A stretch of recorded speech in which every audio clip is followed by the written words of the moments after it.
It's good. All right, guys. Payback is good. It's not Coming good. from this guy who did not play the game. You can't say nothing until he's played it. Fine. Okay, like you haven't told, you haven't said a game's bad and haven't even played it. Shut up. Like you've never done that. There's definitely like you've never done that before. other things. Yes, I've definitely said like songs that have been popular. So I used to say, okay, so back when I'm on a boat got popular. Which you love that game. Yeah. I used to hate that. I was like, oh my god, that song's stupid. It's so stupid. Like, whoa, I'm on a boat. Like, I thought it was ridiculous. And then I listened to it. I'm like, oh my god, this is the best thing ever. No, dang it. But anyway, no, okay. So here's why Payback is really good. So I want to hear this. I'm gonna address why people say it's not good, and there's really only one reason that people say it's not good. Okay. So instead of like gaining credits to go buy like, you know, oh, I want the top exhaust, so I'm just gonna save up and I'm gonna buy the top exhaust for everything, right? So once you buy the top exhaust for everything, that's done. Like that's the most you can do with it. They implemented this card system. So for like you have an engine, you have a card system for your engine, for your acceleration, engine, exhaust, tires, transmission.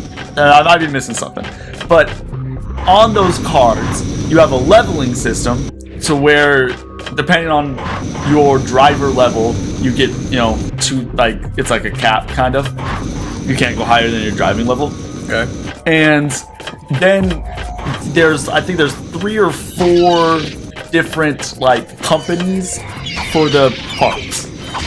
And you basically just do a random kind of slot machine thing to see what level you get for the part that you're trying to get for, and that will boost your stats. So if you get like a level 5 and it's bigger than a level 4, then, you know, it gets you a little bit faster or whatever, or you handle better or whatever. And each of the brands have a specialty that they specialize in. So you could get more for boosts or more for horsepower or acceleration or handling. Like, and then if you get, I believe it's 4 of the same card. Like, so if you have like the yellow, I don't think, yeah, there is yellow. If you have like the yellow brand in 4 different spots, yeah, suck it, stupid spiders. There we go. If you get 4 of them, then you get an extra boost in all your stats. So it isn't realistic, but it's Need for Speed. Like, it's not supposed to be realistic. Well, it wasn't realistic when you had to just buy upgrades anyways. Yeah, so like at least that's less complicated. Yeah, like let's see, like it was fun. Was you know, like that's not complicated. No, it like once you get used to it, it's fun. Like going in, like getting like you know, you get that one like really high piece, you know, that you just randomly get, because I think it's like 1 above your level actually or something like that. Can't remember the way it works out. I haven't played it in a long time, but it was cool. Like, oh man, I got this really good thing. You know, let's see how my performance, you know, goes up, and it was cool. You know, I couldn't just, you know, save up my money and, you know, max all my parts out, whatever. So that's the only thing I did. Once I got used to it, I did not mind it at all. It was actually fun for me to do it that way. Okay, so but the thing is, you have to get used to it. I did. So I had to. Contingent on whether you get used to it. I had to reacclimate myself to what my expectations were. Yes. But it did not take away from the fact that I knew from the very get-go that the driving in that game is excellent. So another thing that, again, I guess there was 2 kind of things, but this is the thing that I didn't not like. So when you get a car, so there's, I can't remember how many. There's racer, drag, drifter, runner. I think that might be it. An off-road. So there's that. Those are types. So when you buy a car, you can buy them from one of those 5 car shops. Some cars are in each style or variety. Okay. But then there's some that can only be in like racer and dragster, or racer and off-road or whatnot. And depending on what, like, I could get like a Mustang in the racer, and since it's a racer, it has a higher top end speed, but maybe a little bit lower acceleration than the dragster, but it doesn't handle well off-road, but it handles really well on-road. But then I could get that Mustang as an off-road car, and would handle better on off-road, have better suspension. How do you have a Mustang as an off-road car? It's really cool, actually. How does that even work? You can. People do it. People do it? Yes, I bet I can find you But no one would, because that doesn't make any sense. Off-road But it doesn't make any sense. People have done it. How does it not make sense if people have done it? Because no one would like willingly want to do that. Anyway, it's hella cool. Anyway, so each of them drive uniquely different, and each kind has a specific, purpose for it. And then they had this is in other games too, but they have like they call them derelicts, I think. Anyway, it's basically like car things that you need to like old wrecks that you need to find all the parts for, and then when you do it, they put together this like special car. And the special cars are cool. So another thing that's in the game is that like certain cars have different level caps. Like you can only make a car a certain level, performance wise. So like better cars obviously have better level caps. The derelicts have max level caps. Like they can be as badass as you want them to be. So what I did was there's the old Beetles. Oh, you showed me. Yeah, I got you have a fleet of Beetles. A fleet of Beetles. And it's all for your amusement. The best. And I got my dragster Beetles so powerful that like I had to get a wheelie bar for it, because the whole race it would just wheelie and I couldn't control it. Because the top wheels were on the ground because it had so much power and torque. Anyway, so it was just fun. It was just a fun racing game. Okay, man. Give us the TLDR version of what you just said. Why Payback is not bad. It's overall, it's fun. It was immensely fun to. The driving was just super good. The customization is awesome. There's so many different parts to each car, like cosmetically. You can get things like you could in Underground, like smoke tires, different color smoke tires, different color horns, under lights. There was a whole bunch of customization. Lights. I don't think they called them that, but yeah, man, I loved it. Yeah, I love that. So you had all of that, and it was just really fun. Like it wasn't trying to be simulation or anything. It was just trying to be a lot of fun. And there's a whole bunch of like huge jumps and different like crazy stunts you can pull and stuff. It's just a lot of fun. Well, Need for Speed, the only simulation Need for Speeds were Shift and Shift 2. Yeah, those are the only two simulation Need for Speeds. So I mean, Need for Speed never tried to be a simulation in the first place. But I was just thinking, while you were just yapping on there for forever, I was thinking, okay, so the reason why we haven't seen a Need for Speed Underground game in so long is because, as you know, like they were contributing that, the government was contributing that game and Too Fast Too Furious to illegal street racing and this and that, right? Yeah. Haven't we gone past that yet? Haven't we gone past that? Haven't we gone past the like street racing has not gone away. Okay, yeah, but haven't we got past and proven that video games doesn't cause violence, but every freaking time politicians want to ban video games? But they haven't stopped us from having games with guns in them. So why have we stopped having racing games with that level of customization and the street racing?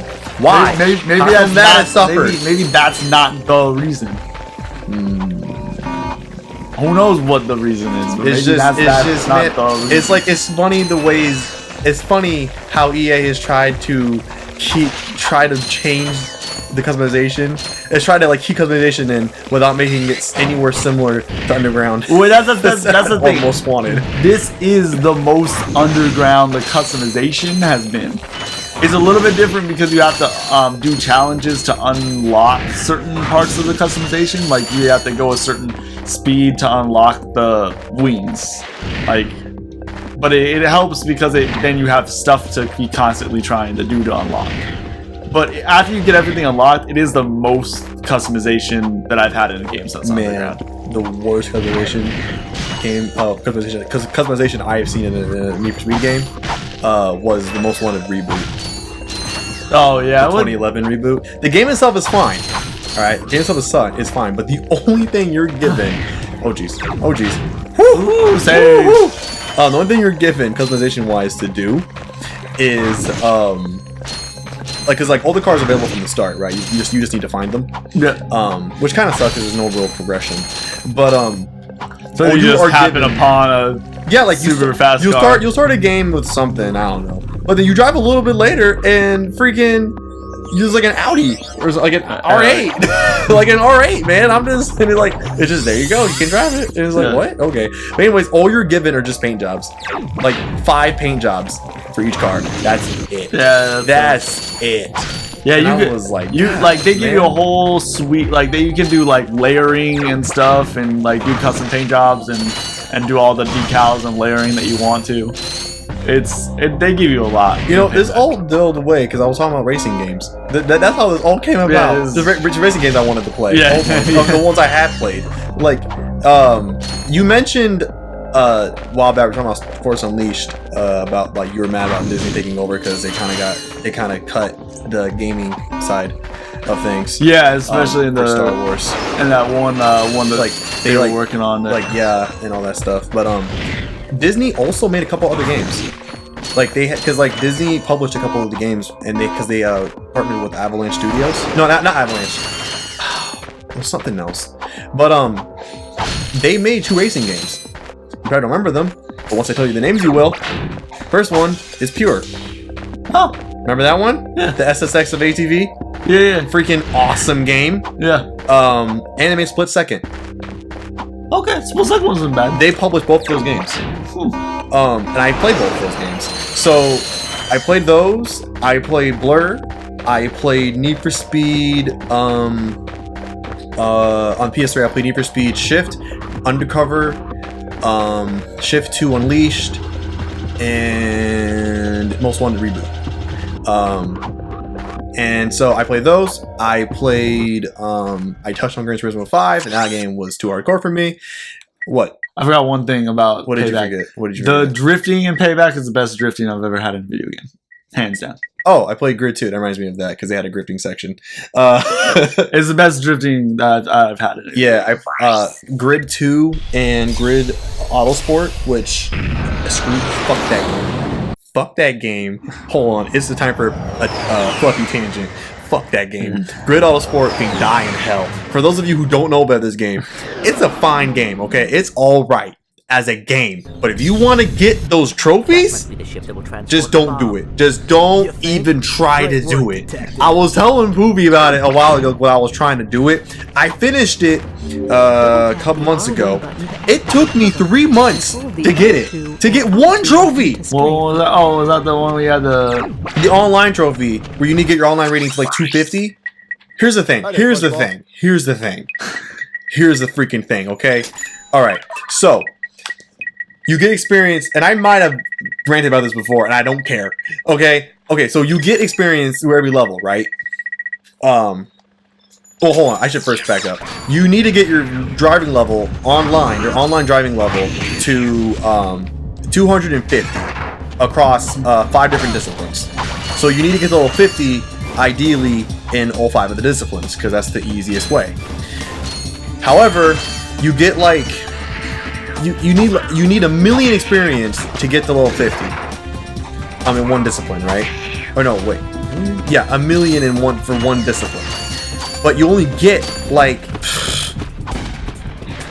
5,000 experience per race. That's it. Like maybe 5,000, sometimes 4, right? It doesn't matter how many other players you win against, or well, maybe it does a little bit, but not enough to make it worth it. So you mainly do private matches. You know what private matches are, right? No. Yeah, you do private matches, which for those who don't know is for when you play online, you have a private lobby. You only play with people you invite into your lobby. So it's like that's the quickest way to do it. So you set up like an oval racetrack, do 1 lap, and you just do it on repeat, right? Because because otherwise you're gonna be waiting forever to find people to play with, because that game's like 3 years old, so no one's playing it. Yeah. So that's the only thing you can do. So you just race by yourself? No, you race with like 1 other player. Oh, okay. You can't race by yourself. Like 1 other player who you find who's willing to boost with you, and that's how you do it. But it takes forever because you only get just imagine 4,000 experience, maybe 5, and you need to get to 1,000,000 experience. Like, just divide that, man. Like, how many races you have to do to get it done? It took me 3 months to get it. 3 months. I've never 100% a game ever, so I don't know how long my gosh, man! Like some other people, like I put a little post up on the site, like a trophy site, to kind of like give a rating and talk about it, right? Yeah. Just to let people know. And I was like, guys, don't do it. Don't. It's not like if you haven't already started this game yet, don't do it. Just play it on a different account. Just play the story thing. Just do that, but don't try it. It's not worth it, man. It's not worth it. I didn't know until it was too late. So that's the only reason why I did it. You have to finish it. Alright. Alright, Filthy Tangent over. Alright, guys. Thanks for joining us again for more Ratchet and Clank and more us just rambling on about just ranting shit. And being happy and mad. All at once. And sad. Alright, guys. Fuck, man. Bye.